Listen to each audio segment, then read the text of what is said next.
السلام علیکم۔ میرے گھر سے تقریباً 14 کلومیٹر دور دریائے راوی اور چناب مل رہے ہیں۔ آج میں نے سوچا کیوں نہ اپنے ویورز کو دریائے راوی اور چناب جس جگہ پر مل رہے ہیں اس جگہ کی سیر کرواتا ہوں۔ صبح میں نے موٹر سائیکل اٹھائی اور اپنے آپ کو وہاں جانے کے لیے تیار کیا۔ راستہ یہ میرا گاؤں ہے۔ اس گاؤں کی یہ مین سڑک پر آ چکا ہوں میں۔ مین سڑک سے تقریباً 11 کلومیٹر یہاں سے 11 کلومیٹر پکا راستہ ہے، باقی 4 کلومیٹر بالکل کچا راستہ ہے۔ اس راستے پر جا کر ہم آپ کو دریائے راوی اور دریائے چناب کی سیر کروا رہے ہیں۔ دریائے راوی جو کہ انڈیا سے نکلتا ہوا لاہور سے ہوتا ہوا سائیوال سے پھر ملتان میں جا کر آگے دریائے سندھ میں جا کر گرتا ہے، لیکن یہ میرے گاؤں کے پاس تقریباً 10 12 14 کلومیٹر کے فاصلے پہ یہ دریا راوی اور دریائے چناب آپس میں مل رہے ہیں۔ میں نے کہا کیوں نہ اپنے گاؤں کی بھی آپ کو سیر کروا لوں اور وہ جگہ دکھا دوں جہاں پر دریائے راوی اور دریائے چناب مل رہے ہیں۔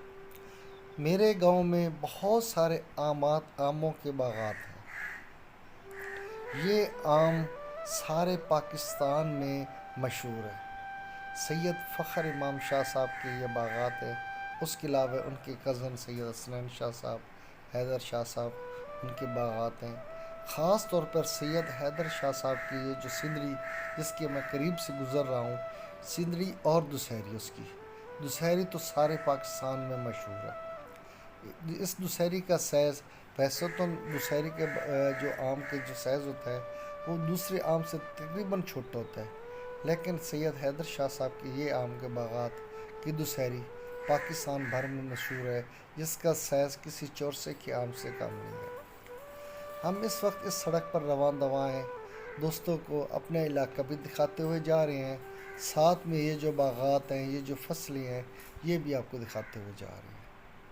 آئیں کیوں نہ آپ کو وہ جگہ دکھائیں جہاں پر دریائے راوی اور دریائے چناب آپس میں مل رہے ہیں۔ یہ سڑک کے کنارے ساتھ ساتھ آم کے باغات ہیں اور ساتھ میں ایک دریائے راوی راج باغ جا رہا ہے جو تقریباً ہمارے 30 کلومیٹر پہلے سے مغرب کی طرف ہمارے گاؤں میں آتا ہے اور یہاں سے ہم آگے گزرتا جا رہے ہیں، جہاں سے دریا مل رہا ہے تقریباً دریا کے ساتھ سڑک کے ساتھ یہ راج باغ ختم ہو جاتا ہے۔ یہ بھی تقریباً میں پہلے بتا چکا ہوں کہ یہ دریا سے 3 4 کلومیٹر پہلے یہ چھوٹی چھوٹی نالیوں میں تقریباً تبدیل ہو جاتی ہے، اس کے بعد پھر کھیتوں میں چلی جاتی ہے، یعنی کہ یہ جو نہر ہے وہ ختم ہو جاتی ہے۔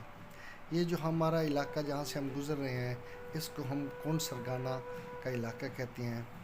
یہ سڑک سید فخر امام شاہ صاحب کے دور میں بنائی گئی تھی۔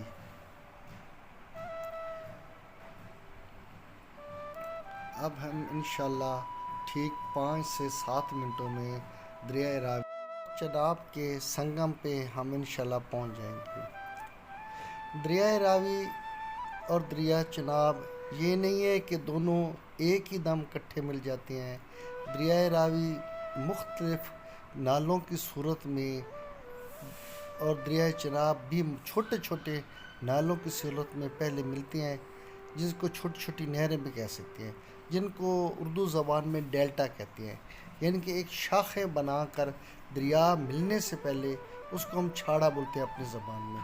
وہ چھاڑے ایک دریا سے دوسرے دریا میں ملتے ہیں، کیونکہ دریا بھی جو بہتا ہے وہ ایک طرح سے اکٹھا نہیں بہتا، وہ بھی اپنے کچھ چھوٹے چھوٹے نالوں کی صورت میں، کیونکہ جب دریا بیٹ میں چلتا ہے نا تو اس وقت وہ چھاڑوں کی صورت میں چلتا ہے، یعنی کہ دریا کے ساتھ ہر 10 کلومیٹر کے ارد گرد ایک چھوٹا سا ایک نالا ہوتا ہے جو کچھ کلومیٹر کچھ وقت، کیونکہ دریا وہ کہتے ہیں نا کہ دریا ایک کنارے پہ نہیں چلتا، کبھی 5 کلومیٹر دوسری طرف ہو جائے گا دوسرے کنارے کی طرف، پھر 5 7 سال کے بعد پھر دریا اپنا رخ چینج کر کے پھر دوسرے مخالف سمت کی طرف چلنے لگ جاتا ہے۔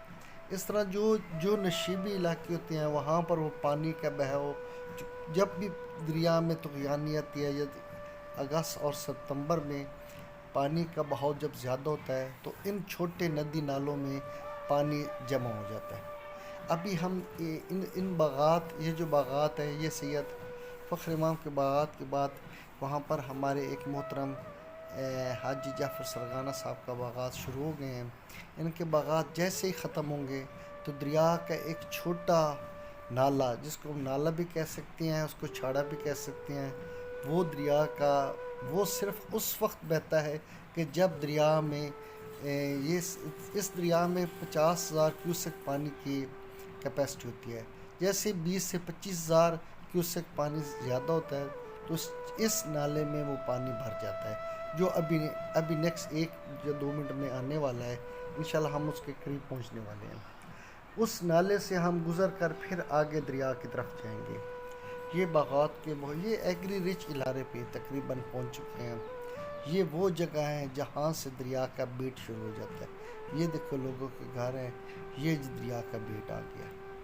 ہم بیٹ کے ساتھ ساتھ چلتے جائیں گے۔ اس میں یہ پانی یہ جو ہے دریا کا اور بارشوں کا بھی اکٹھا ہو جاتا ہے، اور دریا کا پانی اس وقت اکٹھا ہوتا ہے جب دریا میں طغیانی آتی ہے۔ یہ کافی عرصے، یعنی کہ تقریباً اس پانی کو 1 سال ہو گیا۔ یہ جو بہت بڑی نہر تھی اب یہ ایک چھوٹی سے نالے میں تبدیل ہو چکی ہے، اور یہ علاقے کو زرخیز کرتی ہے، یعنی کہ نہر ختم ہو چکی ہے۔ اب یہ ہم دریا کے ساتھ پگڈنڈی کے ساتھ ہم جا رہے ہیں۔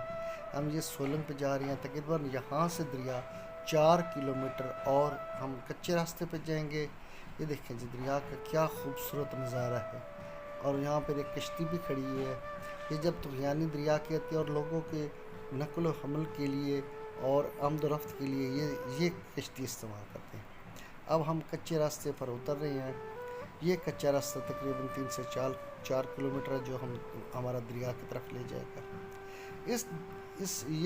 یہ جو پانی ہے اس کے آر پار بھی لوگوں کے گھر ہیں۔ دریا کے اندر بہت بڑے علاقے میں لوگوں کے گھر اور کھیت آباد ہیں، کیونکہ لوگوں کا ذریعہ معاش زیادہ تر مویشی پالنا اور کھیتی باڑی کرنا ہے۔ اس لیے ان لوگوں کا جتنی بھی طغیانی آ جائے، جتنا بھی پانی آ جائے، یہ لوگ اپنے گھروں کو چھوڑ کر نہیں جاتے۔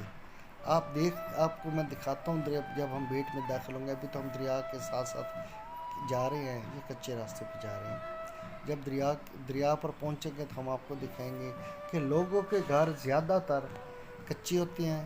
وہ کچے اس لیے بناتے ہیں کہ اگر یہ پانی کی وجہ سے ٹوٹ بھی جائیں تو آسانی کے ساتھ دوبارہ بن سکیں۔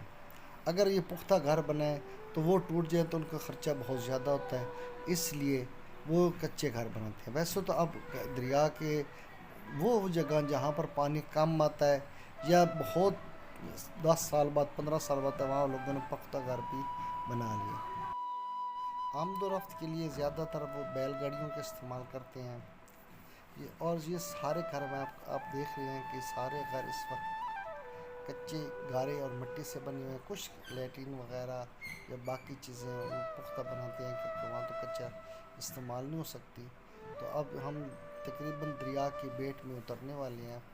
یہاں سے تقریباً 2 یا 2.5-3 کلومیٹر ہم آگے جائیں گے۔ سر یہ جو پانی ہے یہ جو نالے میں پانی کھڑا ہوتا ہے اس کا بہت زیادہ فائدہ ہوتا ہے۔ لوگ یہاں پر اس کی زمینیں جو ہوتی ہیں نا ان کو فارغ نہیں چھوڑتے۔ یہاں پر وہ مونگ، اس کے علاوہ جنتر، مونگ کی دال، مسر کی دال، اور آپ کو ایک چیز بتا دوں کہ مونگ کی دال اور مسر وہ دالیں ہیں جس میں کسی کھاد کا استعمال نہیں ہوتا، اور صدیوں سے ہی ایسے چل رہی آئی ہے، جیسے کہ اس میں کھاد کا بالکل استعمال نہیں ہوتا۔ میں آپ کو دکھاتا ہوں کہ یہاں پہ عورتیں یہ جو چھاڑا ہے اس پانی میں نمی رہتی ہے۔ یہاں پر پانی لگانے کی ضرورت نہیں ہوتی ہے۔ یہ جو نشیب و فراز علاقے میں نا وہ زیادہ تر یہ لوگ مونگ وغیرہ کاشت کر لیتے ہیں۔ یہ پانی ہے جی، یہ پانی اس زمین کو نمی رکھتا ہے، جس وجہ سے اس کے یہ جو باقی جگہ ہے، یہ دیکھیں عورتیں وہ نظر آ رہی ہیں، وہ وہاں پر مونگ کی فصل ہے، اس میں مونگ میں چنائی کر رہی ہیں۔ مونگ کی دال، مسر کی دال جو کہ بہت ہی مہنگی دال ہے، پاکستان میں 400 روپے کے جی کر رہی ہے۔ مونگ کی دال اور خاص طور پر مسر کی دال، اس میں کسی قسم کی کھادیں استعمال نہیں ہوتی، یہ قدرتی پانی پہ تیار ہوتی ہیں اور اکثر دریا کے بیٹوں میں یہ آبپاشی کی جاتی ہے۔ ہم اب دریا کے بیٹ میں تقریباً اتر چکے ہیں۔ یہاں پہ آپ کو میں آپ کو دکھا رہا ہوں کہ یہاں وہ عورتیں مونگ کی دال کی چنائی کر رہی ہیں۔ یہ سمجھ لو دریا کا بیٹ ہے، اس میں یہ دال ہاں تو دوستو فائنلی ہم دریا کے کنارے پہ پہنچ گئے ہیں۔ یہ دریا کے کنارے پر آباد موہانا اور امرانہ برادری ہے جو کہ صدیوں سے ان جنگلات میں رہ رہی ہیں۔ یہ برادری کا ذریعہ معاش میں پہلے بھی بتا چکا ہوں کہ ماہی گیری ہے، دریاؤں پہ کشتی رانی انہی کے کام ہے۔ ان کے مکان کچے ہوتے ہیں جو کہ زمین سے تقریباً 5 سے 7 فٹ بلند ایک ٹبی نما ٹیلے پر ہوتی ہیں تاکہ جب بھی سیلاب آئے تو یہ لوگ اپنے آپ کو بچا سکیں۔ مکان ان کے کچے لیکن خوبصورت کچی مٹی کے بنے ہوتے ہیں۔ دل ان کے لوگوں کے بہت صاف ہوتے ہیں، بہت مہمان نواز لوگ ہوتے ہیں۔ دودھ والے جانور زیادہ پالتے ہیں۔ اس کے علاوہ کھیتی باڑی کرنا یہ ان کا مشغلہ ہے۔ سولر پلیٹیں بھی ان کے پاس رکھی ہوئی ہیں، آج کل جو ٹیکنالوجی کا دور ہے۔ مکان ان کے کچے اس لیے بناتے ہیں تاکہ جب جو ہی اگر سیلاب آئے تو گھر اگر گر بھی جائے تو کوئی مسئلہ نہ ہو، اس لیے یہ لوگ کچے مکان بناتے ہیں۔ یہ علاقہ ویسے بہت زرخیز ہے، یہاں پر پر ایکڑ گندم کی جو فصل کی آمد ہے، جو اس کی پیداوار ہوتی ہے وہ تقریباً 50 سے 55 من آرام سے، کیونکہ جب دریا کا پانی آتا ہے تو اس میں بہت سارے منرلز ان کھیتوں میں آ جاتے ہیں۔ پانی تو واپس چلا جاتا ہے لیکن منرلز اس کو چھوڑ جاتا ہے، جس کی وجہ سے یہاں پر زمین کی اوسط بہت کافی ہے، اور یہاں پر بہت صرف موہانا برادری اور باقی لوگ جو دریا کے رہنے والے وہی رہ سکتے ہیں۔ عام بندہ یا دوسرے علاقے کے لوگ یہاں پر مشکل گزارا کر سکتے ہیں۔ فائنلی ہم دریا کی اس جگہ پر پہنچ گئے ہیں جہاں پر دونوں دریا ملنے والے ہیں۔ یہ دریا وہ جو درخت سامنے نظر آ رہے ہیں یہ سمیل دریا کے بالکل کنارے پہ ہیں۔ ہم دریا پر پہنچ چکے ہیں۔ یہ ایک موہانا برادری کا گھر ہے، یہ مال مویشی چل رہے ہیں۔ یہ علاقہ فطرت کے عین مطابق فطرت رچ ہے۔ یہ جو کسان کام کر رہا ہے بالکل دریا کے کنارے پر پانی لگایا ہوا ہے۔ یہ مت سمجھنا کہ دریا کا پانی زمین سے کم از کم 10 فٹ نیچے ہوتا ہے، جس وجہ سے ان کو کھیتوں کے سیراب کرنے کے لیے ٹیوب ویل کا پانی استعمال کرنا پڑتا ہے۔ یہ ساتھ ہی پیٹر چل رہا ہے، میں نے آواز میوٹ کر دیا کیونکہ پیٹر اور باقی چیزوں کی شور و غل کی وجہ سے آواز پیٹر کی میں نے نہیں دکھائی، لیکن یہ پانی اس کا آ رہا ہے پیٹر کو، وہ کافی دور چل رہا ہے، ویسے آواز بھی نہیں آنی تھی۔ اور یہ جی پانی بالکل سمجھ لو کہ دریا کے کنارے پیٹر چلا ہوا ہے۔ یہ دیکھو جی بالکل دریا کے کنارے، سمجھ لو کہ آدھے فٹ بعد دریا ہے، 1 فٹ بعد بھی نہیں، آدھے فٹ بعد۔ میں آپ کو ذرا نزدیک سے دکھاتا ہوں۔ یہ دریائے راوی ہے جی، جو ہماری کرتوتوں کی وجہ سے خشک پڑا ہوا ہے۔ انڈیا نے دریائے راوی کا سارا پانی روک لیا ہے۔ یہ وہ پانی ہے جو بارشوں کا ہے، یہ انڈیا نے تھوڑا بہت چھوڑا ہوا ہے۔ یہ جی بالکل ہم دیکھ لیں دریا کے کنارے پہ ہیں، یہ دریا بہہ رہا ہے، یہ تقریباً 15 سے 20 فٹ تو گہرا ہوگا، اور ساتھ یہ دیکھیں جی ادھر جا رہا ہے، ساتھ ہی یہ آ رہا ہے جی، یہ یہاں سے ادھر سے آ رہا ہے۔ یہ دیکھو جی 1 یا 2 فٹ کا فاصلہ ہے جہاں پہ اس بندے نے، یہ کسان نے پانی لگایا ہوا ہے، اور یہ اس کے ساتھ یہ زمین کا کٹاؤ جاری ہے۔ لیکن کیونکہ اس نے وہ فصل وہ جو ہے نا گھاس وغیرہ کر رہا ہے جو 2 مہینے کی فصل ہے، اگر پانی کا کٹاؤ زیادہ بھی ہوتا ہے تو 2 مہینے تک تو پانی نہیں ہے گیا، اس لیے اس نے یہ وہ برسن وغیرہ کاشت کی ہے یہاں پہ اپنے مال مویشی کے لیے۔ تو پانی دیکھ لو جی بالکل دریا کا پانی اس کے ساتھ ساتھ چل رہا ہے جی۔ یہ دریائے راوی آ رہا ہے جی، یہ جناب، یہ اور یہ بندہ یہاں پر دیکھو، ان لوگوں کی ہمت ہے جی، ان کو بالکل کوئی پرواہ نہیں ہے کہ دریا کے کٹاؤ۔ اور یہ جو جگہ، میں بھی اس علاقے میں اکثر آتا ہوں، یہ جگہ 1 گھنٹے میں ختم ہو سکتی ہے۔ یہ جو جگہ اس نے بچائی ہوئی ہے نا، 1 گھنٹے میں ہی یہ کٹاؤ اتنا تیز ہوتا ہے کہ 1 گھنٹے میں بعض اوقات تو 1 ایکڑ دریا برج ہو جاتا ہے۔ یہ دیکھو جی کافی نیچے دریا کا پانی ہے۔ اب دریا کے پانی سے وہ کھیت تو سیراب نہیں کر سکتا نا، یہ سمجھ لو کہ دریا کے کنارے پہ پیاسا بندہ جو پیٹر چلا کے کھڑا ہوا ہے۔ اب ہم جا رہے ہیں جی آگے، جہاں پر دریائے راوی دریا چناب کے ساتھ پہلے نالے پہ مل رہا ہے۔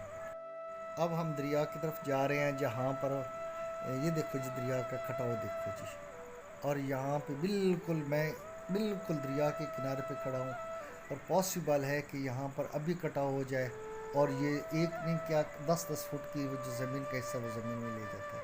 یہ دیکھو جی کٹاؤ زمین کا، سامنے جی دریا کا پہلا نالا جو دریائے چناب سے آ رہا ہے اور دریائے راوی میں مل رہا ہے، وہ ندی سب سے پہلی جس کی تقریباً 10 فٹ چوڑی ہے، اور وہ آ رہی ہے چناب سے آ رہی ہے اور راوی میں گر رہی ہے۔ پہلی ندی یہاں گر رہی ہے، دوسری ندی 1 کلومیٹر بعد آگے وہ گر رہی ہے، اس کے بعد پھر دریا 3 سے 4 ندیوں کی صورت میں اس وقت سب مل جاتا ہے۔ لیکن جب دریا میں پانی کی فراوانی ہوتی ہے، جب پانی زیادہ ہوتا ہے، تو اس وقت یہ ساری ندیاں ختم ہو جاتی ہیں اور پانی ہر طرف پانی ہوتا ہے۔ پھر ایسے لگتا ہے کہ پھر دریا نہیں ہے، سمندر ہے، کیونکہ کم از کم 5 سے 6 کلومیٹر تک پانی ہی پانی نظر آتا ہے۔ اب کیونکہ دریا میں پانی نہیں ہے، یہ مئی کا اینڈ اور جون کو سٹارٹ ہونے والا ہے، اس لیے دریاؤں میں بالکل پانی نہیں ہے، کیونکہ بارشیں ہوتی ہے پہاڑی علاقوں پہ جون، جولائی اور اگست میں، اور اگست میں بارش کی وجہ سے جو پانی آتا ہے وہ دریاؤں میں طغیانی لاتا ہے۔ اب جو ہم تقریباً اس جگہ پہ پہنچ گئے ہیں جس جگہ پہ پہلی ندی چناب کی دریائے راوی کے اندر آ رہی ہے۔ ہم آپ کو اس وقت پہلی ندی دکھائیں گے، اور دوسری ندی تھوڑی اس سے بڑی ہے، یہ 10 فٹ کی ندی آ رہی ہے اس کے اندر، پھر دوسری ندی کو 20 سے 25 فٹ کی ہے، اور تیسری ندی بھی کچھ 40-50 فٹ کی ہوگی۔ اس طرح یہ ٹوٹل 70 سے 100 فٹ پانی ہے جو اس وقت اس میں آ رہا ہے۔ یہ دیکھیں جی، یہ ہم پہنچ گئے، یہ راوی ہے، یہ راوی کا بیٹ ہے، اور یہ جناب پہلی ندی ہے، یہ جو چناب سے آ رہی ہے، یہ دیکھو جی، یہ تقریباً 10 فٹ چوڑی ہے، یہ آ رہی ہے، یہ پہلی ندی اس میں مکس ہو رہی ہے۔ اور آپ کو ایک چیز بتاتا چلوں، دریاؤں سے نہریں نہیں نکلتی، وہ صرف ہیڈ سے نکلتی ہیں۔ یہ مت سمجھنا کہ یار یہ تو دریا سے پانی نکل رہا ہے، بہہ رہا ہے۔ سر یاد رکھنا، دریاؤں سے پانی نکلتا نہیں ہے، دریاؤں میں پانی آتا ہے، کوئی نہر نہیں نکلتی، نہ ہی کوئی ایسا سلسلہ ہوتا ہے۔ نہریں صرف ڈیم سے نکلتی ہیں، جہاں پر ڈیم ہوتے ہیں، جیسے کہ ہیڈ اسلام ہو گیا، ہیڈ بلو کی ہو گیا، ہیڈ سے نہریں نکلتی ہیں۔ یہ جی پانی آ رہا ہے پہلا چناب کا، یہ جی پانی یہاں سے اس ندی کے یہاں اس نے کشتی لگائی ہوئی ہے لوگوں کے آمد و رفت کے لیے، یہ جی سلسلہ چلا ہوا ہے۔ یہ جی ہم پہنچ گئے ہیں، آپ دیکھ رہے ہوں گے ہم اس وقت بالکل اس جگہ پہ میں کھڑا ہوں، یہ دیکھو جی یہ جگہ ہے، اس جگہ پہ میں کھڑا ہوں، اور یہ پانی اس میں دریا میں داخل، کیونکہ بہاؤ اس لیے نہیں ہے کہ دریائے چناب میں بھی زیادہ پانی نہیں ہے، اور دریائے راوی بھی بالکل باٹم کے ساتھ چل رہا ہے، اسی وجہ سے یہاں پر پانی بہت کم ہے۔ پانی اس وقت زیادہ ہوتا ہے کہ جب پانی میں طغیانی ہو۔ یہاں پر میں کھڑا ہوں، یہاں پر جب پانی میں طغیانی ہو نا، اب یہ دیکھو جہاں پر میرے پاؤں کے نیچے یہ زمین میں دراڑ آئی ہوئی ہے، یہ دراڑ اس کٹاؤ کی وجہ سے ہے جو دریا میں آتا ہے۔ یہ جی دیکھو، یہ میں اس کے ساتھ چل رہا ہوں، یہ سامنے پانی ادھر سے میرے سامنے سے پانی نیچے ندی کی صورت میں اس میں بہہ رہا ہے، اور یہ جو سامنے ندی کے اس پار آپ کو گھر نظر آ رہے ہیں، مویشی بھی ہیں اور بہت سارا کچھ ہے۔ یہ لوگ بیٹ میں رہتے ہیں، کیونکہ سال میں صرف 1 مہینے کے لیے پانی آتا ہے اور 11 مہینے زمین خالی رہتی ہے، تو اس 11 مہینوں میں لوگ اپنا کام کرتے ہیں، لیکن فصل یہاں پر ایک ہو سکتی ہے، صرف ایک، اور وہ بھی ہوتی ہے صرف اس کی نا گندم کی، اس کے علاوہ برسن وغیرہ اور اس کے چارے کے لیے جو باقی چیزیں ہوتی ہیں وہ استعمال کرتے ہیں۔ اس میں یہ نہیں ہوتا کہ باقی فصلیں بوئی جا سکے، کیونکہ اگر دوسری فصل تیار تو ہو سکتی ہے لیکن پانی آ جاتا ہے۔ لیکن جو اونچی جگہ ہیں جیسے اس میں کیونکہ دریا کا جو بیٹ ہے وہ ایک جیسا نہیں ہوتا، کہیں تو اتنی اونچی جگہ ہوتی ہے کہ پانی فل بھی آ جائے نا تو وہاں پر پانی نہیں چڑھتا، تو وہاں پر لوگ دھان اور باقی فصلیں بھی کاشت کر لیتے ہیں۔ یہ جی میں آپ کے لیے اتنا سفر کر کے آیا ہوں، اتنا میں نے ٹائم دیا ہے، تو آپ سے ایک ریکویسٹ کرتا ہوں کہ میرے چینل کو آپ سبسکرائب کر دیں۔ میری اگر یہ کوشش آپ کو پسند آئی ہے تو ایمانداری کے ساتھ کہہ رہا ہوں، اگر نہیں پسند آئی تو بالکل سبسکرائب نہ کیجیے گا۔ اگر پسند آئی ہے تو پلیز میرے اس ویڈیو کو سبسکرائب کریں، تاکہ میں آئندہ ایسی کوئی بھی کوشش کروں تو آپ تک پہنچے۔ آپ کا احسان ہوگا، آپ کے ایک بٹن دبانے سے اگر میرا یہ سبسکرپشن اور میرے ویور بڑھ جاتے ہیں تو آپ کا احسان ہوگا۔ بہت شکریہ آپ کا۔ خدا آپ کا حامی و ناصر ہو، خدا آپ کو کوئی پریشانی نہیں دے۔ اب جی یہ میں واپس جا رہا ہوں، کیونکہ یہی تک میرا سفر تھا۔ اللہ آپ کا نگہبان۔ خدا حافظ۔